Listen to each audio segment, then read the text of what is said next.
cho nên tôi sai chót gì là đó nè bây giờ chỉ tấn đồng nhọ chỉ tấn đồng á chế nữ tự tạo cái gì nữa ta lo đã non nhục bỏ cho nó sẽ thế nhọ chế còn nữ tạo chấp lại chế những do ăn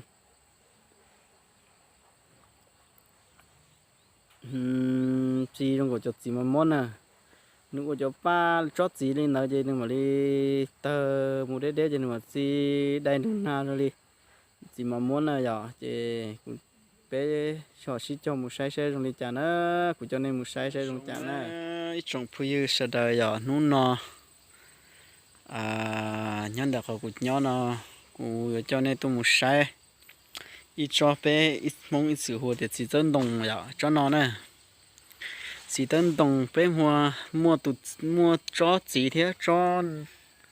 tụi nhẹ thế nào nè chỉ nó chỉ cho chỉ nè nó chỉ tự do cho chỉ đó là mình họ chỉ nè họ chỉ cho đi chỉเขาtờ bé họ chỉ mong món nè giờ chỉ đấy từ nào bụng đi nó xin nè chụp hình nè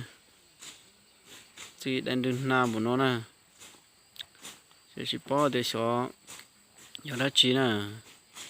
chả chớ cái này cũ là cũng chỉ tao bỏ tao thế này giờ tao đâu là cũng bỏ thế đó chỉ mà chỉ mê thế giờ